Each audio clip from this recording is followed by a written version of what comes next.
Good morning, everyone. This is Jeffe Kennedy, author of Epic Fantasy Romance. I'm here with my first cup of coffee. Ah, delicious. Today is Monday, January 16th, 2023, Martin Luther King Day here in the United States, and a snowy January morning here in Santa Fe. It's very picturesque. It's the perfect kind of snow where everything is frosted. I think I hear a kitten. Hold on. I love these kinds of winter mornings. If it's going to be winter and cold and gray, then I love the snow.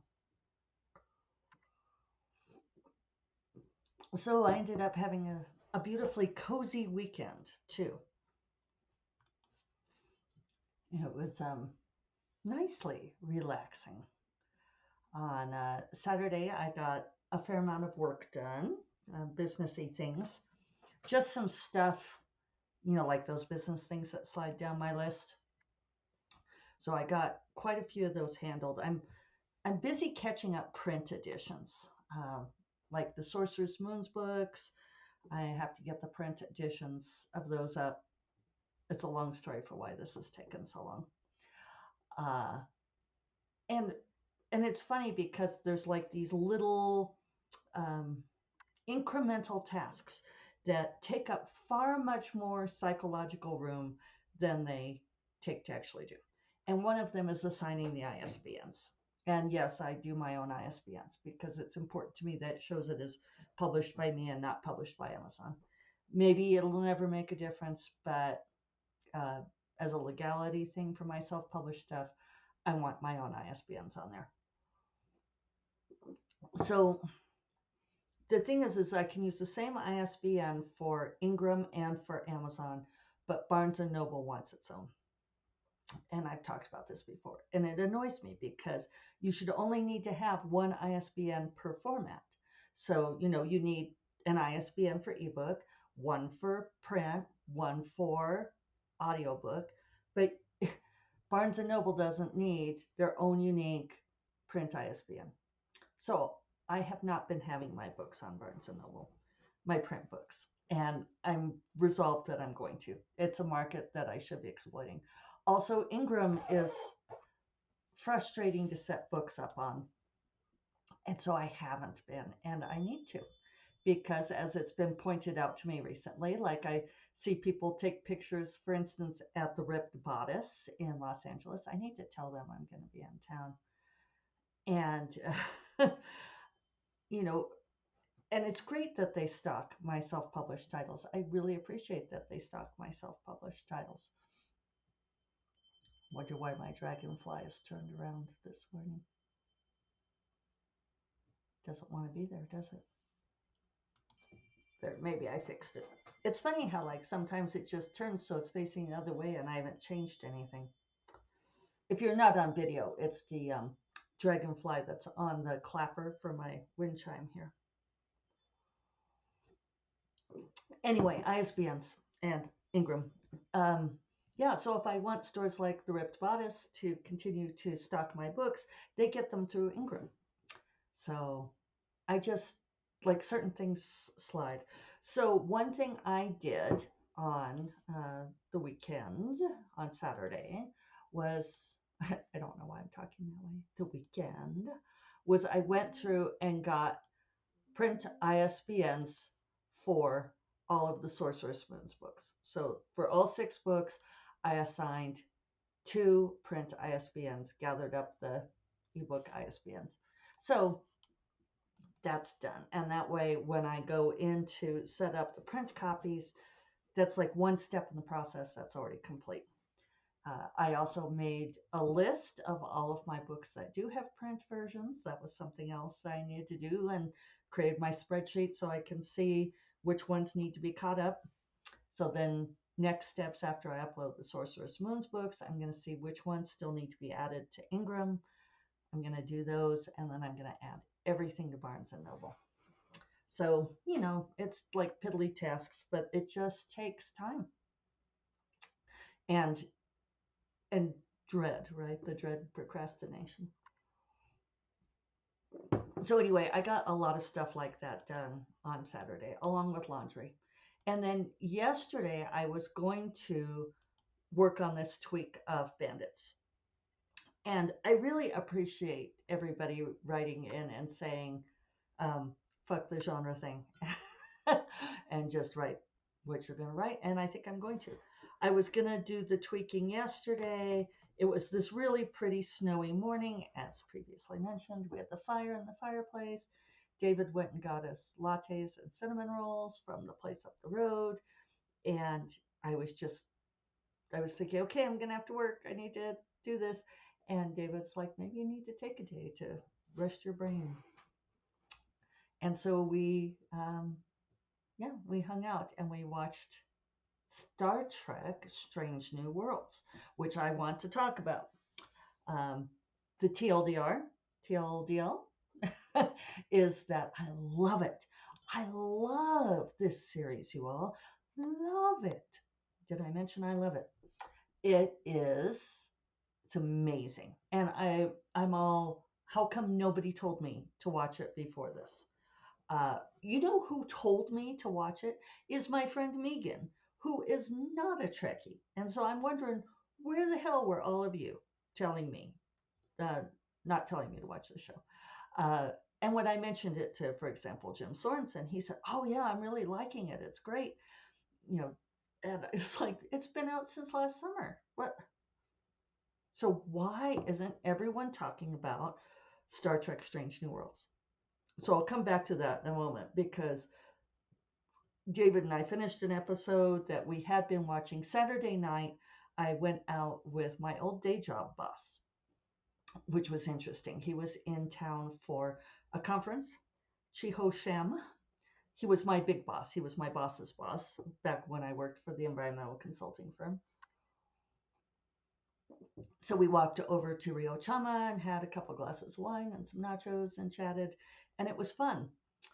When I got laid off from the company because our division got downsized, and it was his division, he went to a different company, and so did a lot of other people. I was one of the few who completed the exodus. I did not try to find another environmental consulting job because I wanted to see if I could write full time, if I could make a living writing full time.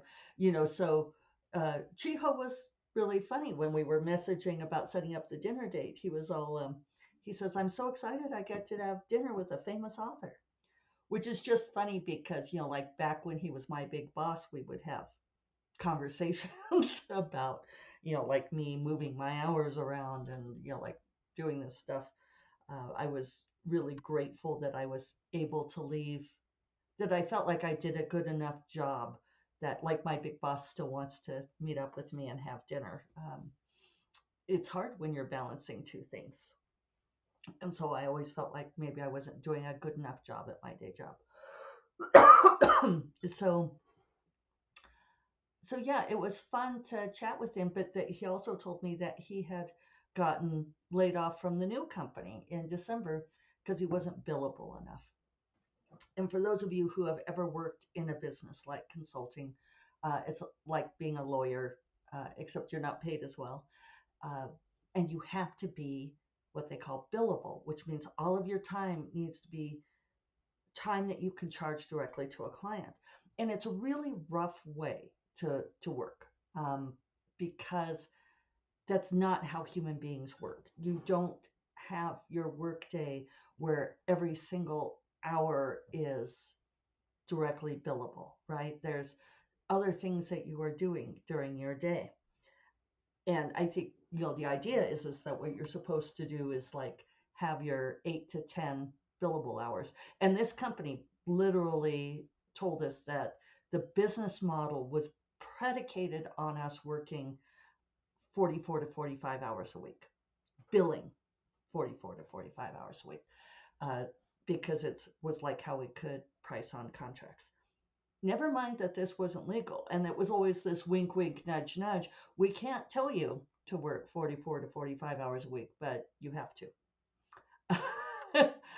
And And that had to be directly billable hours. So, if you were doing things like, you know, thinking up new work or, having a conversation with your colleagues, that stuff wasn't directly billable.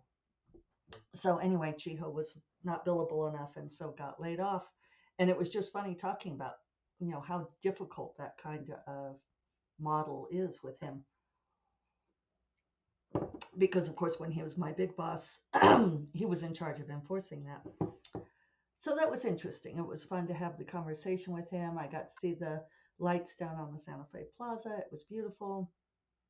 And uh, yeah, and then Sunday afternoon, I went over to Megan and Charlie's and we played ONS, which we played on New Year's Eve and we are addicted to. Uh, we had an ONS tournament for the entire afternoon and it was wonderful. I'm surprised how relaxing playing cards is. And we, the snow was falling outside and we had wine. And I took over ingredients to make this red beef dip that my mom originated the recipe or wherever she got it. And that was a big hit, so it was really just a wonderful day. It was perfect. And then came home and watched a couple more episodes of Star Trek Strange New Worlds. So let's talk about Strange New Worlds. What it is it's the story of uh, it's the Enterprise. It's the original Enterprise without any letter designations after. It's just a Trekkie's dream. It's Captain Christopher Pike and a lot of the characters that then went on to serve with Captain Kirk. So Uhura is there, Spock is there. They have rehabilitated the character of Nurse Chapel, who is an awesome character. It's it's a really great cast and it's really well written and it captures everything that was great about the original series. Uh, there are very similar storylines in some ways. They are kind of wrestling with things like the Prime Directive, which the original series, rather famously tended to blow off. It was like, the Prime Directive, in case you are not a Trekkie and do not know, is that they couldn't interfere with other civilizations. And then they would regularly interfere. And so it was this funny thing. This story takes place 10 years before the original series begins. So we know a lot of things about the fate of Captain Christopher Pike, and they're meeting that head on. They are also limited by the ensuing canon, right? This is not a reboot. This is a prequel. And as creators, for you writers out there, you know how hard it is to write a prequel, right? This is a master class in how to write a prequel because what they're doing is they are taking everything that occurred in the original series as canon and they are tweaking it ever so slightly. Here and there, they're changing things, like the change of Nurse Chapel. She would probably not be exactly recognizable in the ensuing series in the same way that Uhura is not, right? They took, in the original series, Uhura was basically a glorified switchboard operator. And then later they turned that more into communications and linguistics, gave her something to do. And so now we're getting a little bit more of the origin story of Uhura. And so Nurse Chapel, they're sort of just busting out some of those boundaries. But otherwise, they are riffing within the boundaries of canon in brilliant and exciting and wonderful ways. And it reminds me of like someone trying to write contemporary poetry within a sonnet format. It's a terrific creative exercise. I'm so impressed with what the writers and showrunners are doing with this show. There's 10 episodes so far. There will be 10 uh, in 2023, hopefully anytime now. I don't understand why everyone's not talking about this show. There is an episode called Spock Amok that sets up the basis for the very famous episode in the original series, which was Amok Time. All of the basis is there. They're tweaking around some things, like because Spock and T'Pring are engaged, and they have a sexual relationship. Because it's like, well, in the original series, they acted like what? Spock never got to have sex at all except during Amok Time, and then he didn't get to. So they're working within those boundaries in a really cool way. But they did this opening sequence that recapitulates the duel between Kirk and Spock in Amok Time in this gorgeous way. And I'm going to spoiler it ever so slightly. I mean, this isn't actually a spoiler unless you want to know nothing about it. But what they did this time was they made it be a dream, and Spock is battling himself. It's his Vulcan self battling his human self in the duel. But they recapitulate the actual duel to the point of like having I don't remember what the Vulcan name for the weapon is, but the curved axe slicing open the shirt, and leaving the bleeding scratch like that Kirk gets. They use the same music that was in Amok Time. And everything they're doing is setting up perfectly. Here's 10 years before, and then later when we get to Amok Time and what T'Pring does, we can see it all coming. And so it's really well done, and it's got that cast camaraderie that we loved from the first show. There's some of the humor, and then really cool, interesting plot lines, and yeah, it's fabulous. It's absolutely fabulous. So that's been my great discovery. I have been both wanting to watch it consumingly and space it out. So let's see. I was just going to see how many episodes I've been through here. Well, I've gotten through 6. So I will post a link to it in the show notes. Everybody go watch this show so that we can have a lot more of it. And talk it up. Geez, let's talk about this show. Tell me your thoughts. I do have my friend Jim Sorensen that we are going back and forth and riffing on it. And so that's really fun. So, Bandits today, wish me luck. And yeah, I'll talk to you all tomorrow. You all take care. Bye-bye.